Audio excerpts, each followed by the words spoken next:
All right.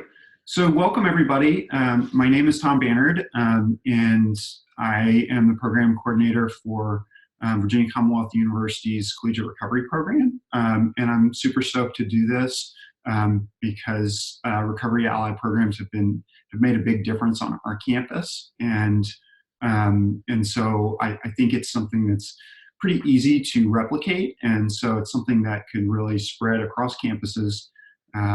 And you don't even really need to have a recovery program to do this. Obviously, it helps a lot if you do, but this is just something that I'm pretty passionate about, and so I hope it's something that will be useful to you all. So I want to get you kind of hands-on stuff. I want to say thank you to a few people that have really helped our Recovery Ally program. So Amanda Steffen and Rose Bono, who are two of our master's level students who did a tremendous amount of work to make this happen. Katie Bean from St. Joseph's is awesome. And we had shared a lot of ideas starting at the Association of Recovery in Higher Education conference a couple of years ago. And the other people I want to thank is the folks down at UNC Greensboro, who probably have done this better than we have with their recovery zone training, and they've really done the research behind it that suggests that this is something that really could be helpful. So really grateful to all of those folks. I know we have enough people that we can't really do formal introductions for folks, but as a kind of who are you kind of thing, I'm going to launch a poll here. Just get a little bit more info about what you're really interested in doing. So hopefully this will pop up on your side and you'll be able to answer it.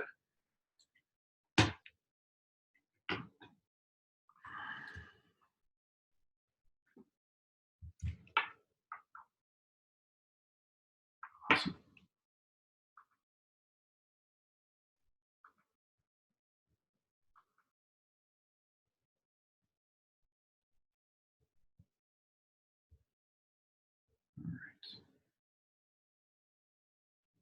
Okay, so mostly this, what you all want is to kind of have some tips for program delivery and just an overview of what the program might look like. And we certainly will provide you access to the slides. And I am really excited to hear from some of the other folks that are doing this and see what's similar and what's different about what we're doing. So, I mean, my view on this is that it's kind of like the training version of open source, that we really need to share this stuff and find out what works, what doesn't work. But please take this to your school, break it, see what doesn't work for you all, give us feedback. Like, I really want to see if we can develop a learning community around this. The only thing I ask is that you don't go out and make a bunch of money on it. Certainly if people want to pay your CRP to do this, for them, or a nonprofit to do this for them, that's great, but I really don't want folks, going out and making a bunch of money doing this training. This is really meant to be free and to spread the love. So I'll just want to start with that. So, okay, so I asked you all in your signups, what's going on with you all's program. So actually, a majority of you all have a collegiate recovery program, which is awesome. A bunch more have some supports on campus, and then other folks don't have a program at all. Do you currently offer this type of training? So about 10% of you all said that you did, and about 40% said that they were planning to implement one in the next year. So that's really awesome. And so my guess is this time next year, we'll know a lot more about how this works on different folks' campuses. And then are you ARHE members? So almost 3/4 of you are. So hopefully this is a nice benefit provided to you all. I've had the privilege of serving as treasurer of the ARHE board for the last couple of years, and just really grateful for that opportunity to serve and try to grow collegiate recovery.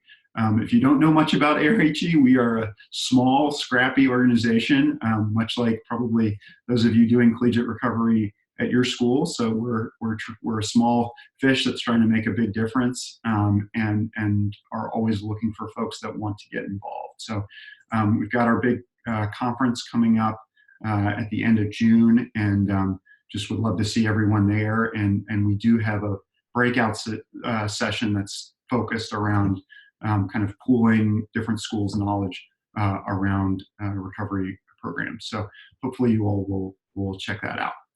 All right, so we already did this poll, so I'm going to jump right into our training and kind of some of the origins of it. One of the things that I always talk about when we do our training is that we are building on the work of so many other folks at our school. There's a long history of LGBTQIA+ advocacy at our school. You know, our population estimates for LGBTQ students are between 20 and 25%. And so, you know, we are really building on that work and the other social justice work that's been done at DCU. And what we found is that, you know, if people understand, you know, marginalization, if they understand that certain populations have different needs, this training is not that big a stretch for them. And so we're really grateful to have that at DCU. It's certainly made our life, our work a little bit easier. I love William White, this Recovery Rising book. If you haven't read it, it's something that I wish I had 10 years earlier in my career.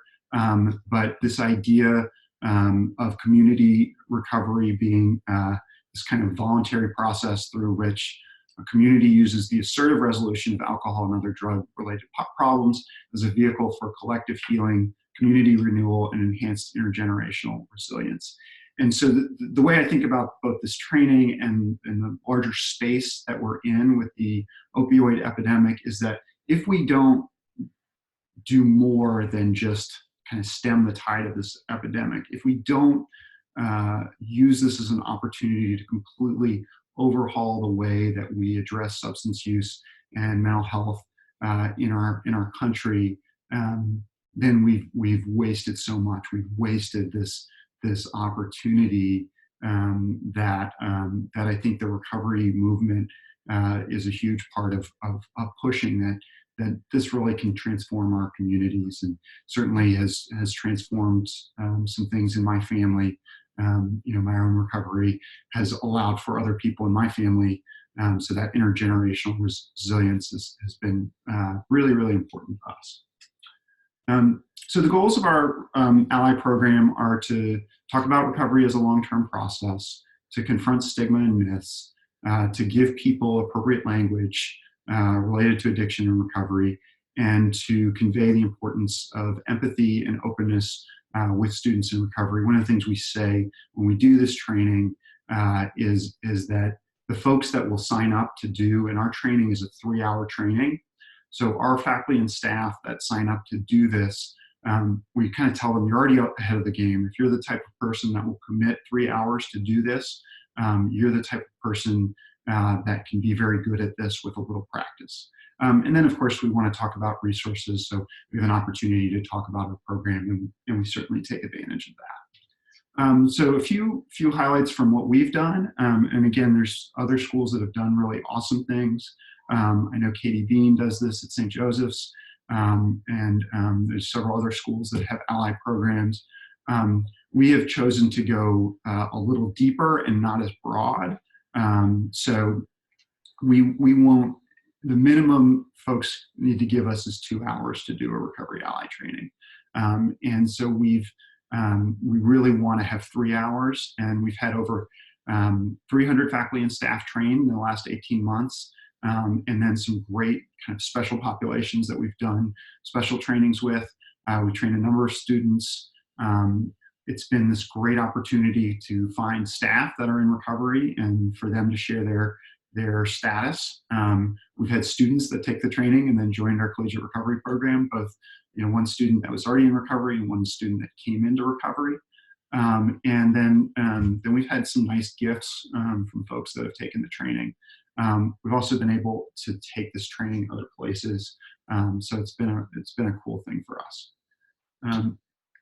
So just give you a sense of what we cover and how much time we spend on different things in our training. I really wish that we actually had probably 3.5 hours would be about the right length of time, because we always get a little crunched when it comes to evaluations and questions. But so this is kind of how we break it up. So the scenarios take up a lot of time. People really like that. It's interactive, and I think of it kind of like a bystander intervention. When people have kind of practiced these things in their minds, it'll make it much more likely for them to be able to do it for real.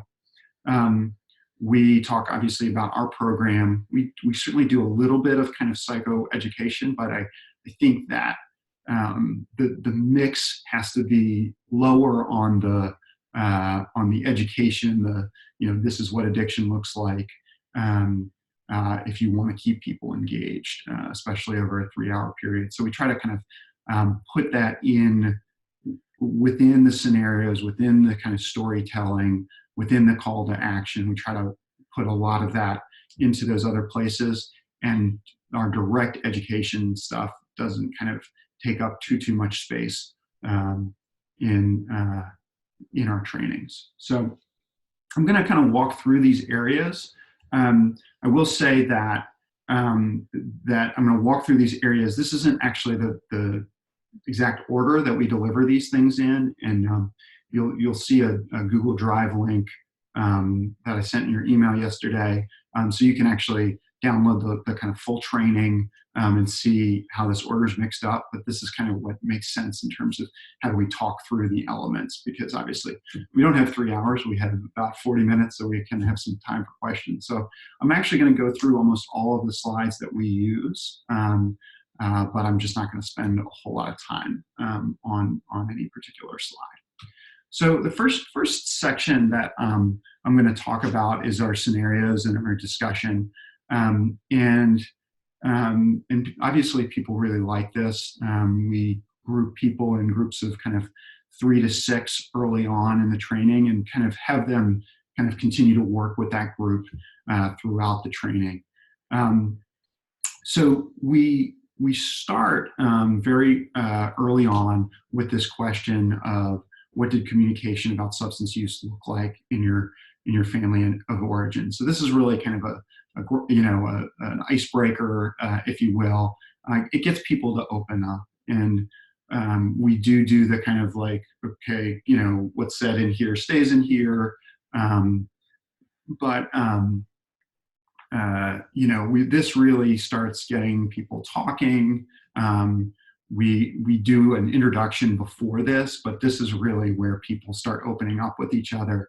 And the reason that I think this question is so important is that we want people to recognize what their lens is. We all have our lens when it comes to substance use. So, I have one lens because I'm a person in long-term recovery, and work in this field. Other people, will have other lenses, and that may be heavily influenced by what their childhood was like, what, their interactions with intimate partners was like.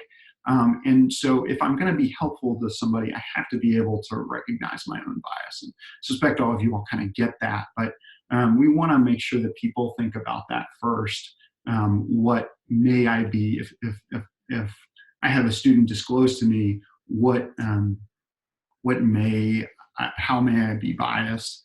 And how do I kind of guard against those biases? So this is a great way to get into that.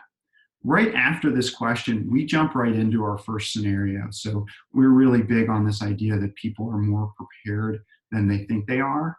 And so we want you to practice right away. So I'm not going to spend a lot of time on these scenarios, or hardly any. They're pretty standard scenarios. If they don't necessarily fit for your school, you can use different scenarios. And the other thing is, if you're not in a higher ed situation, you can adjust scenarios for a workplace, for a church, or a synagogue, or any other kind of context where you might have scenarios that are related to to substance use, and where people might not really know what to do. So so these scenarios are sprinkled throughout the training, so sometimes we do 3 and sometimes we do 4. It is something that you can kind of you can leave off if you're running short of time. You can leave off the last scenario and save yourself a little bit of time. But people really like these, and again, you want to switch in scenarios that really fit your campus. The great thing about this too is that this is non-specific to any particular campus. Every campus is going to have their own correct way, or own best ways of responding to any of these scenarios. And so you can use the wisdom in the room to work through this. And you don't even have to have, you should have some good answers as a facilitator, but you don't have to have all the answers here. And so there's this awesome kind of collaborative process. If you're able to get somebody from your counseling center or from different parts of student affairs or elsewhere to kind of come to the training, then they can be kind of an expert in the room, and that's a really helpful thing. We've loved it when our advisors are there and our counseling center folks are there, because there's a lot of wisdom in the room and a lot of experience. A lot of folks have experienced these things already. So I want to pause there. There's a couple of questions, and we will definitely send out these slides. They're actually in the folder already. Yes, when it comes to these scenarios, we debrief each scenario. We also provide some kind of pointers in our packet that we give out. So we have each of the scenarios. We don't tell them that the scenarios are in the packets, but they're also in the packets, so they can kind of refer back to them. But basically, they do the scenario at the table, and then we kind of solicit people's ideas on it. And using the wisdom in the room, we kind of come up with some main pointers. I think the things that people usually forget with several of these scenarios, you've got somebody that's self-disclosing. You always want to, start with, thank you so much for sharing that with me, or, I really appreciate you trusting me with this. Because again, you may be one of the first people that this person has shared something about their struggle with substance use or their recovery status. So I think that's a really important way to support people. So feel free to throw more questions in the group chat here, so I don't get going too much faster. I'm going to leave us a little bit in case anybody wants to throw any more questions about the scenarios. Otherwise, I'll move on. And feel free to unmute yourself and just ask it. All right, cool. Can the 3-hour training be done online? It's a great question. So I know that UNC Greensboro has done theirs online. We have not yet figured that out. We're actually talking to a vendor about potentially putting that together. I think from what I read about in the UNCG article, that they seem to have equally good effect sizes for the folks that did the training online as did it in person. I'm biased towards the in-person personally, but they have figured that out. We haven't figured that out yet, but it's something we're interested in. Yes, thanks for putting that in there, Jay. All right, cool. So I'm gonna kind of move on to the last two kind of interpersonal things or discussion-based things that we sometimes do and sometimes don't, depending on our timing, depending on the mood of the room. So this is an exercise we borrowed directly from the recovery or the Safe Zone or LGBTQ training. But this is about identity. And I found that this help is a little bit more helpful with student groups than it is with faculty and staff groups. It was a really important exercise for me. So you first display it like this, and then you say, have a conversation, and you're not allowed to talk about any of these things, right? And so it's really about kind of hidden identities. And what the weight of carrying around a hidden identity is. This was a real eye-opener for me, coming as a person in recovery. You don't know me very well if you don't know that I'm in recovery, but I certainly have been in professional spaces where it was not okay and it was not appropriate for me to share that. And so thinking about kind of hiding your recovery status and how that looks and how that feels, this is sometimes a helpful exercise in empathy. Again, I've used this more with students than with faculty and staff, but it's certainly something that that you can throw in there. And also in the folder, there's a whole pile of different scenarios, some that are more appropriate for community audiences or different groups. And you can kind of look through those and see which ones are most appropriate for your setting. Sometimes we also do this at the end. We're usually out of time, but I always feel like we don't quite have a great way to wrap everything up. And so asking people, okay, what's next for you? How are you going to use this? Can be a helpful way to kind of wrap things up. All right. So, all right. So I'm going to move on. And there's a question about trying this with high schools. We have not tried this with high schools. We've done it with our Department of Health, the health outreach workers, and we'll do it later this week with the community college, but we have not done it with high schools. But it's a great question.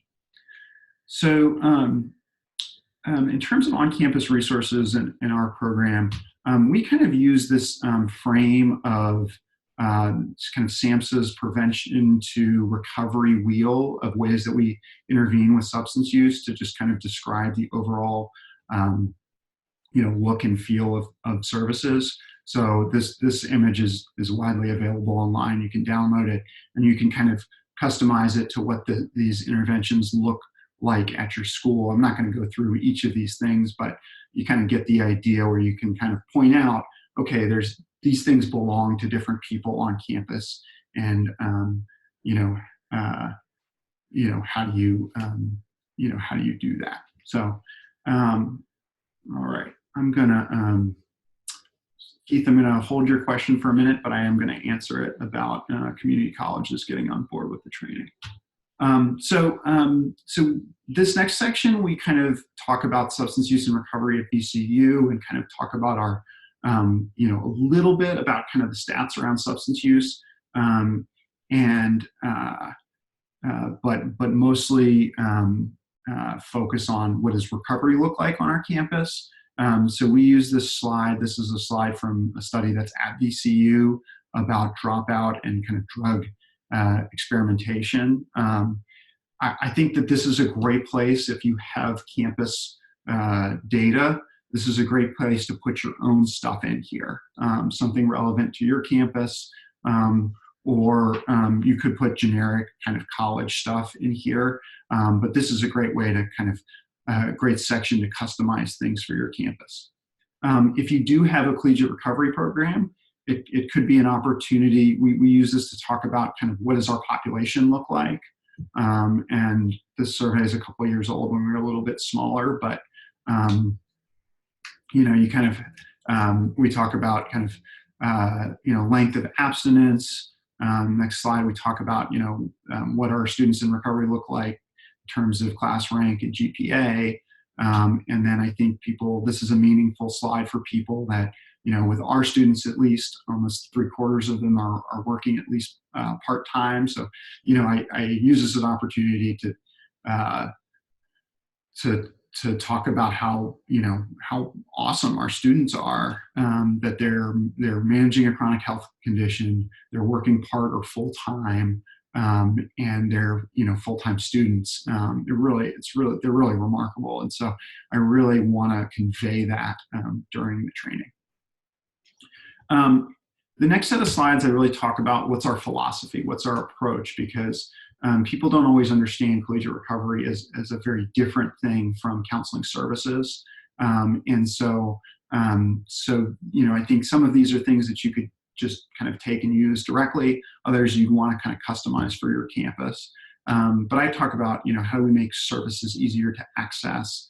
I think Chutes and Ladders is a great metaphor for a lot of our service delivery systems. I talk about kind of how do we kind of do what we did with Title IX, which is make it everyone's responsibility. Make getting people help everyone's responsibility. So the line that I use is, if somebody does you the honor of disclosing that they're struggling with a substance use disorder, we have a responsibility to get them to the right place.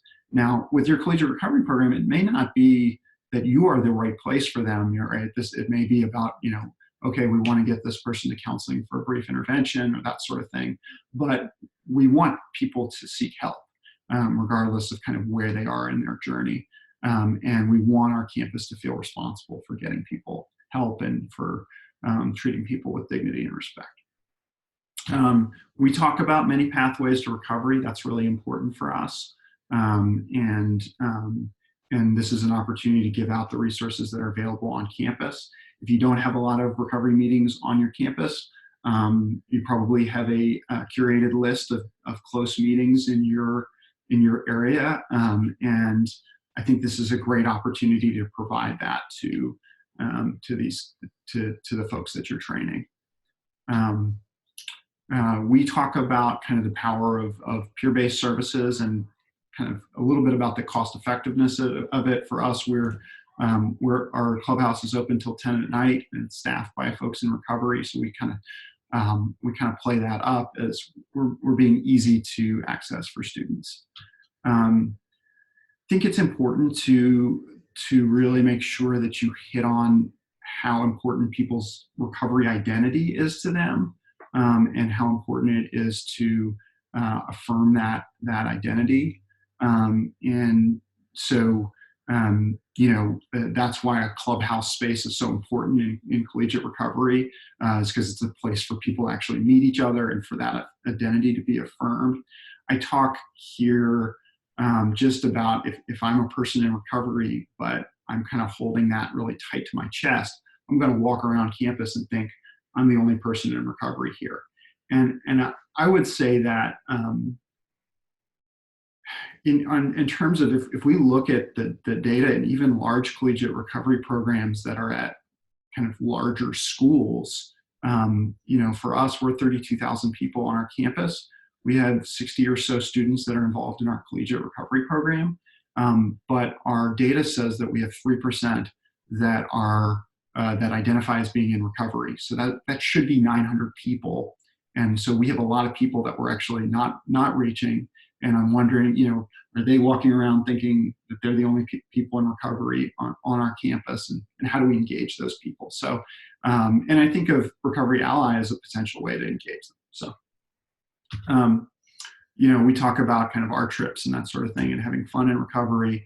We talk about stigma reduction and our role in that, and what we do on our campus. So again, this is an opportunity to tout your program. Don't use our slides here. Use ones that are relevant to your situation and give you an opportunity to kind of pump up your services and what you do there.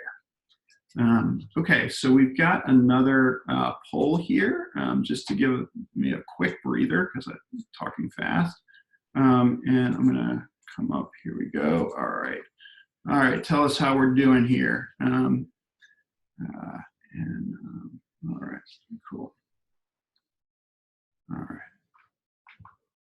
Okay, so the people that are checked out have probably, all right, thank you for your honesty. We got a couple folks. So if you're bored, please throw something in the group chat and tell us what you'd like us to focus on, because I am just going to kind of roll through kind of what we cover, and but if you want to kind of pipe in, or if anyone that has a program at their school wants to kind of jump in here, I would totally appreciate that, and I can take a quick breath.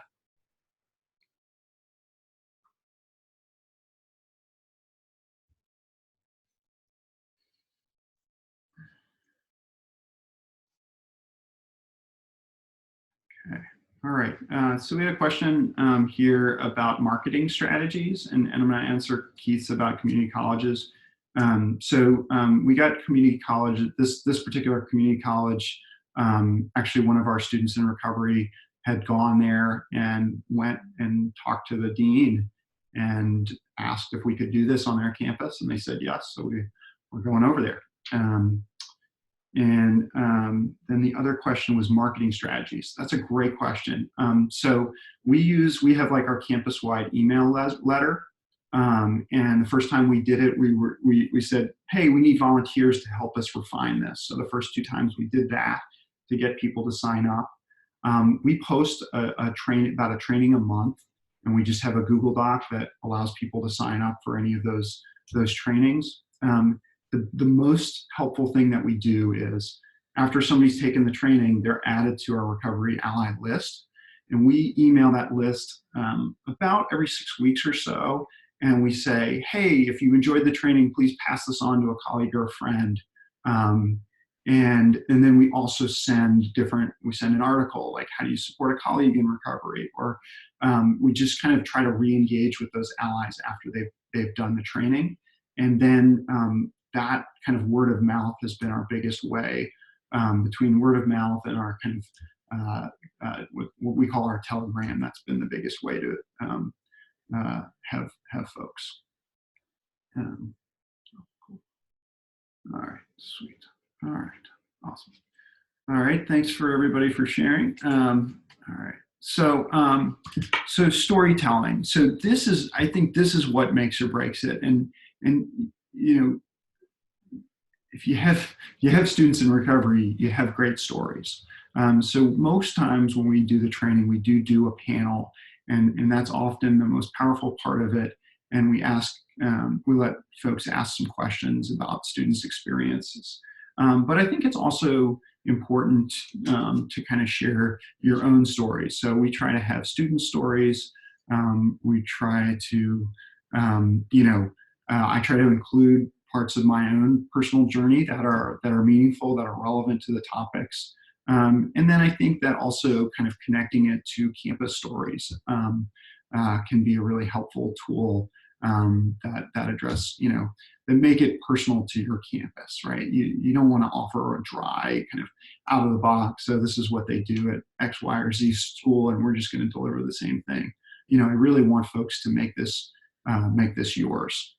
So the place. So going into social justice area, I always, almost always in this training, kind of tell this story about my own experience and with stigma, and I think with drug policy, even after being in recovery a while. And I know a few of you all have heard me tell this story, but so I was about 5 years in recovery, and this was my early recovery van, and I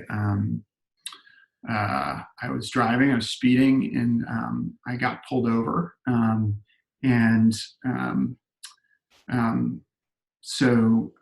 I used to have an epic ponytail, and so I kind of fit a certain profile. Right, I have a criminal record from my own substance use, and got kind of pulled out of the car. Big search of my vehicle, really invasive body search, and it was really a humiliating experience for me. And I just kind of left that experience just in tears. And for me, it was kind of, as a very privileged white male, it was kind of a window into what what drug policy has done to people of color in our country. That this is not usually something that happens to a white male, that a lot of the folks that this happens to on a daily basis are people of color.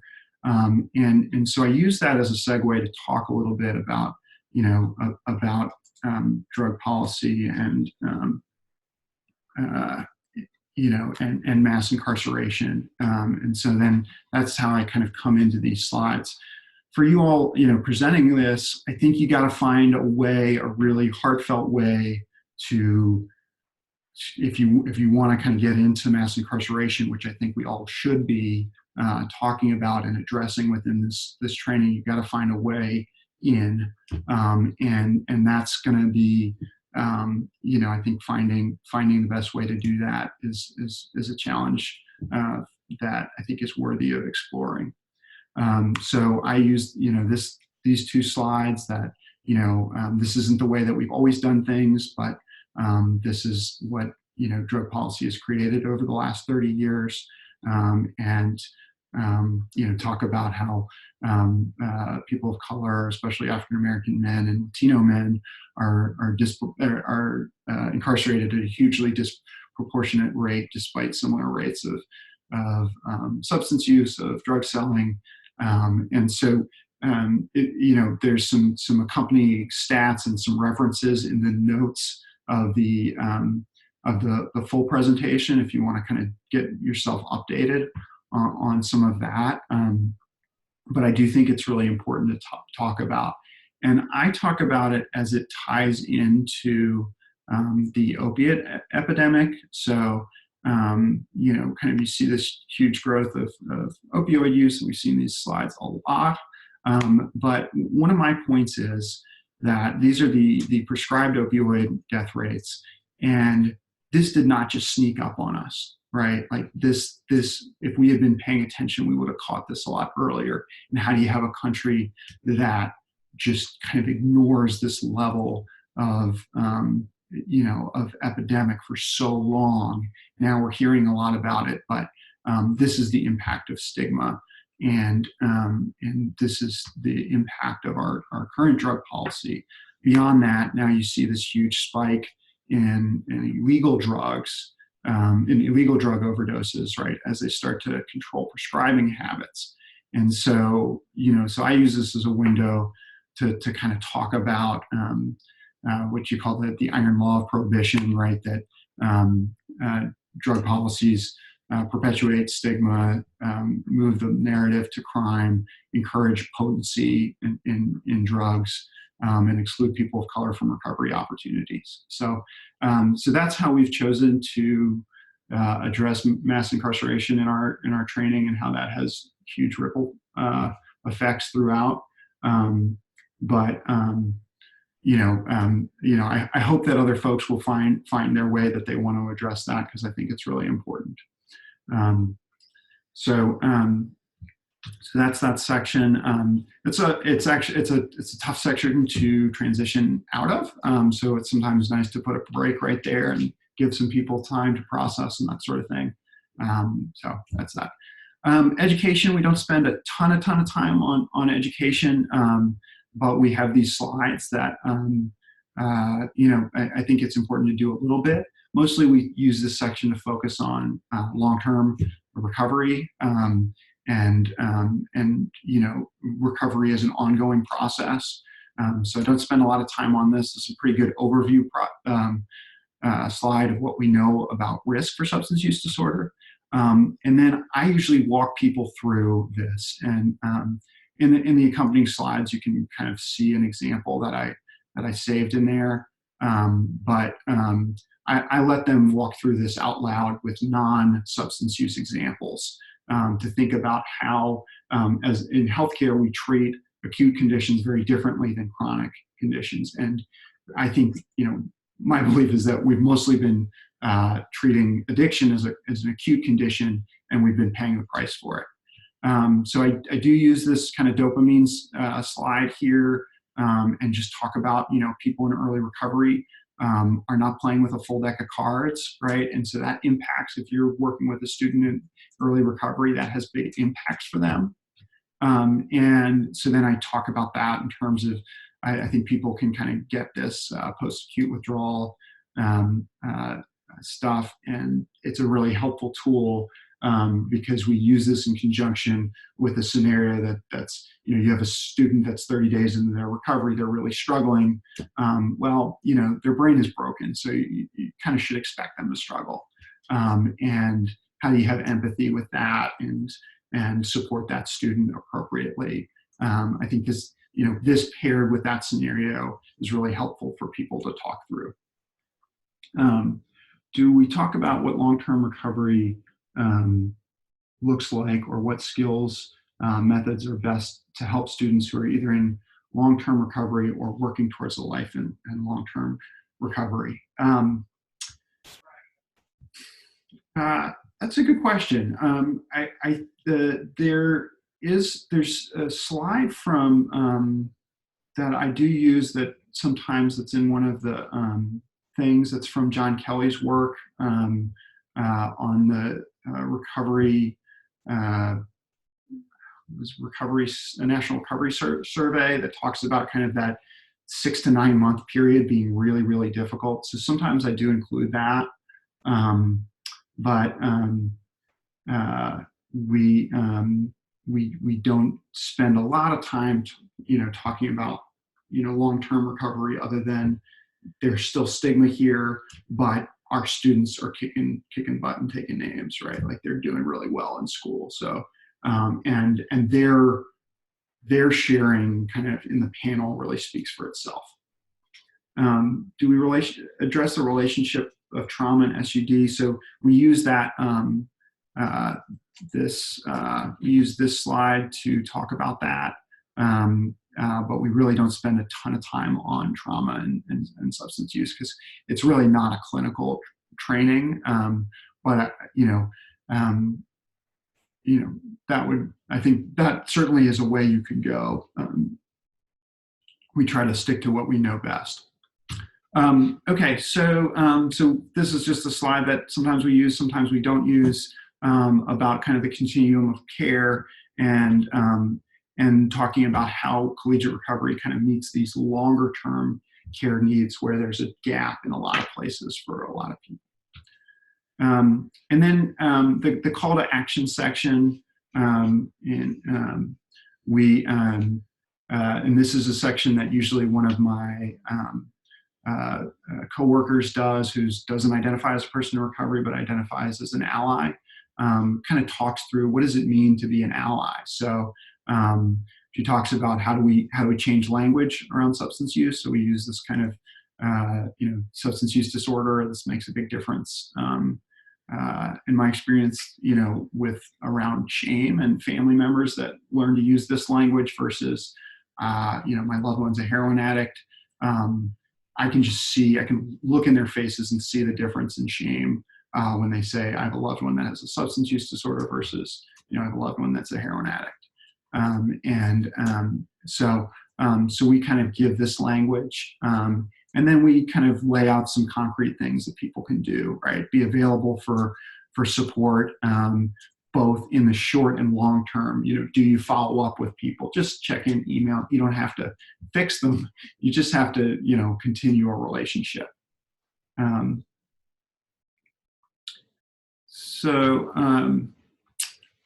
Changing the norms of substance use. So we do try to have an opportunity to talk about how, what does it look like at an alumni event to support people in recovery? Can you have a separate bar? Or what does it look like at your family table or your family holiday gathering? Do you have to have alcohol? Do you have to serve things there?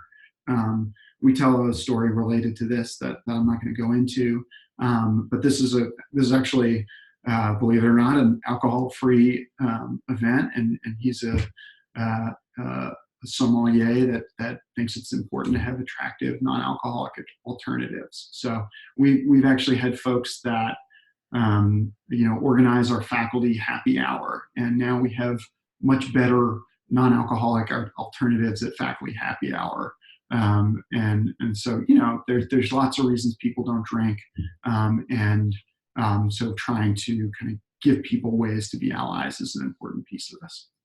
And then the other kind of ally actions around, providing a warm handoff, being knowledgeable of resources, appropriate self-disclosure, whether that's just listing in somebody's syllabus or posting their Recovery Ally sticker on their door, right? Those are ways of appropriately self-disclosing that, hey, I'm a safe person to talk to about this. Or it could be, directly saying it during class or during a session, so doing that kind of thing. Okay, and then Narcan training is a great, follow-up, right? Like after the training, you could send them an email and say, hey, there's these naloxone trainings coming up in your area if you want to be trained on that. All right. So evaluation. So this is where we usually run out of time, but we've gotten mostly really positive evaluations, and we definitely borrowed from St. Joseph's on this, and this is in the toolbox, and I'll point that out. So what else is in the toolbox?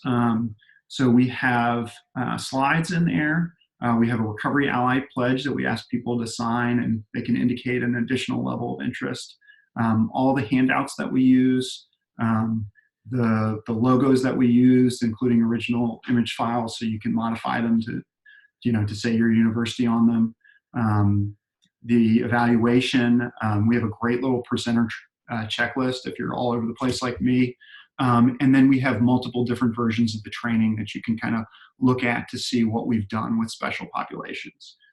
So I'm going to share a different screen here just to kind of walk through where all of that stuff is. So it's a Google folder, and you can't edit, but you can download things. So here, these are the slides from today, and I'll put the video in here as well. This is our most recent version of the training. There are pretty full presenters notes in there, so you can kind of know what we do in that. Again, I would download it, change it, make it work for you. We have this checklist, which is great for those of us that forget things. So please take this and modify it. This is our pledge. Jay Harris from ECU has an awesome version of this that has a perforated tear off, and it is so cool. So we're going to work on one of those. This is our handout packet that has references. Our interns did just a fabulous job with this. This allows people to go deeper. Again, you're going to have to modify it for yourself, but it kind of goes through all these different pieces of the training and does the scenarios at the end. It has a syllabus statement here, and then it has references for people that want to go deeper. So that's a really useful thing. And this is a two-sided handout that's really useful. This is from Robert Ashford and Austin Brown. So people like this. This is a great follow-up item on language and stigma. And then the special versions are in here, and then I'll show you the logo that we use. So there's an Illustrator file and JPEG there. So feel free to print it as is, or feel free to cut off the Ramsey Recovery logo or put your own logo in there. It really doesn't matter to me, as long as it gets used. And then the special versions, this is where there's, this is kind of a mismatch, so you're going to kind of have to sort through this a little bit. But these are all the scenarios together.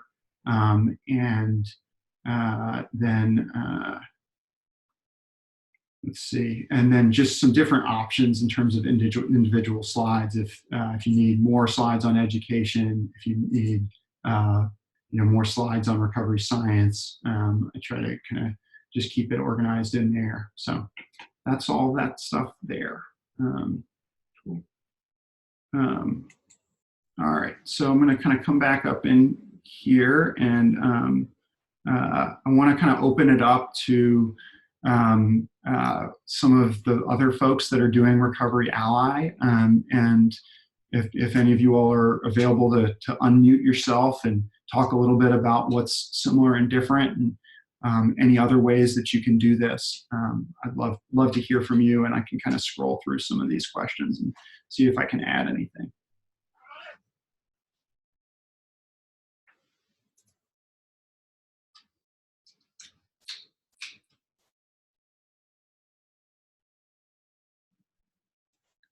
Hi, can you guys hear me? Yeah. So my name's Jordan. I'm from the University of Nevada, Reno, the CRC NRAP. And I mentioned it a little bit, but just so I can get a little more explanation, we do have a peer mentor training that has a lot of similar topics and a lot of different ones. So I can't wait to incorporate some of the stuff that we're missing from your slides into ours. And ours also focuses on a special populations group. So we go a little bit over like things to consider with working with veterans, LGBTQ, co-occurring, just some other special populations. So I will send that out, and thank you so much, because there's things that we didn't even think about covering in ours. So I'm excited to add what you have to ours. Awesome. That's really awesome. How can we access the toolbox? So I'll relink it here. But it should be in the email that I sent out the other day.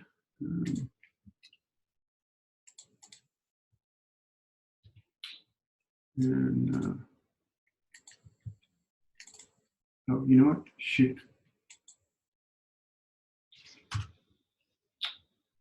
So that's the link to the toolbox.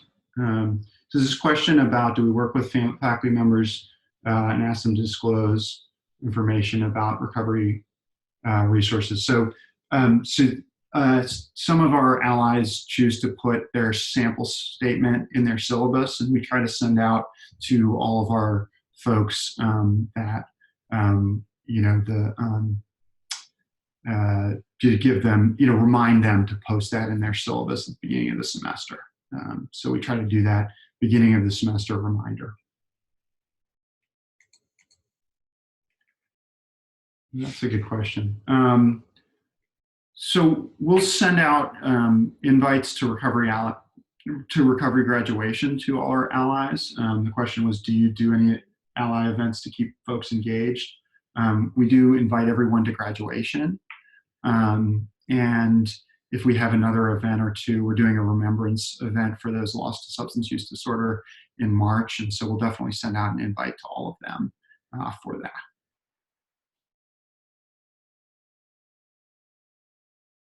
So here's and I don't know if Katie, do you want to chime in? Because I know you all have done things a little different, and I know you've trained a lot of folks up there.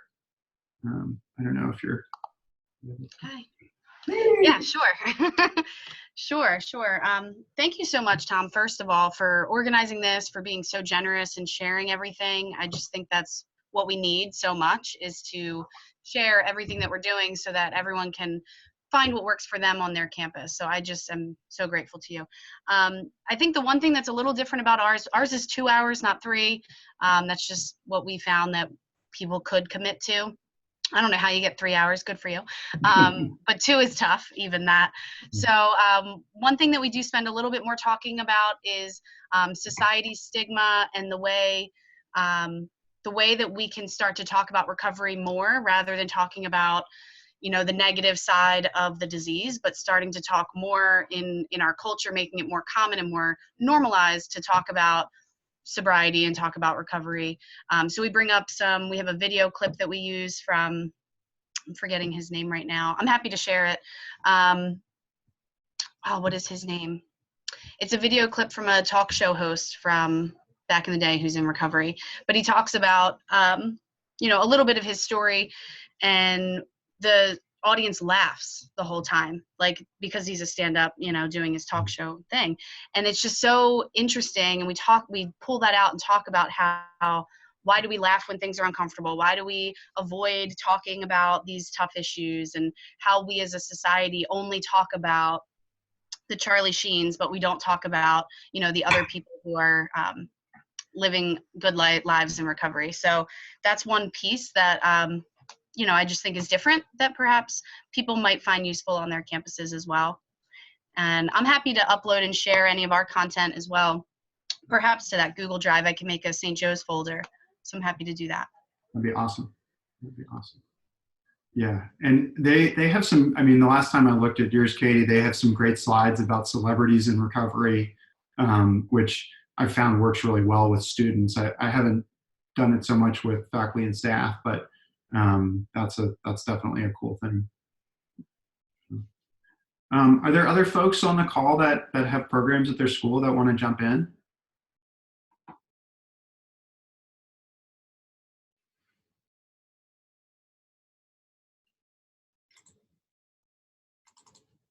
Okay. Well, we definitely are going to kind of do a roundtable at the ARHE conference this summer about this. I mean, I'd really like to see us with, you know, kind of a learning community around, you know, how do we do this? Because I don't think we have all the answers. You know, I know that the recovery zone training for UNC Greensboro is actually 4 hours. So I'm really impressed by them doing that. But I feel like we could fill 4 hours. I don't know whether we could get signups for people for 4 hours, but that would, you know, be one thing. How do you address allies who want to support those in recovery but still want to take part in social drinking? So we talk about, like, does every event have to revolve around alcohol? You know, can you go out with that person? When you go out with that person, can you not drink? Or can you make sure, you know, make that person feel included in other ways?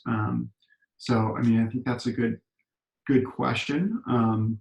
You know, if somebody's going out and they feel like they have to drink, even though they're with their friend that's not drinking, we might want to talk to them about their relationship with substances. Can we talk about receiving donations? So people just made gifts afterwards and have continued to make gifts, and we've tried to steward those gifts. So that's kind of lucky, but cool. You know, usually they have another connection to addiction. So.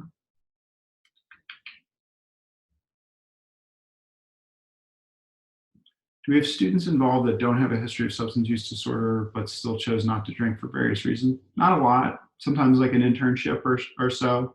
But we, you know, we have enough students in recovery that are interested in internships and that sort of thing that we really focus on those students first. Our students love to volunteer so much that, you know, we generally don't have to reach outside of our community. But we have some folks that do Narcan trainings and that sort of thing.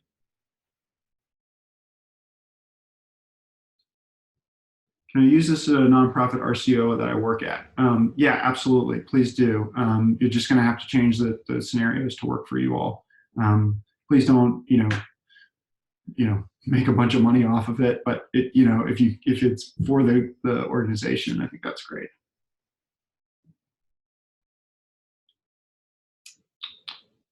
All right. Do you collect data from the ally training to help present to upper administration for support? So this is something that Recovery Zone does a little bit better than us. We do this evaluation, and I'll share what our evaluation looks like. Let's see. So we use,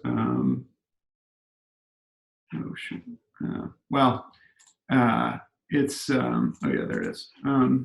So is that showing up? I guess it's not showing up. So there's an evaluation in that folder that we use, and we don't do like a 6-month follow-up, but I know that they did when they did the Recovery Zone training. You know, we tend to get really good reviews, and then we've also gotten, the biggest thing from the evaluation is the qualitative feedback about like how you could do things differently, and we've improved the training a lot based on that. So all right. So I think we're right at 2 hours. Feel free to email me if you have further questions about recovery ally programs and doing this. You know, I so believe in this work. So I'm really glad we've got such an awesome community of people that do this. If you want, I guess I'll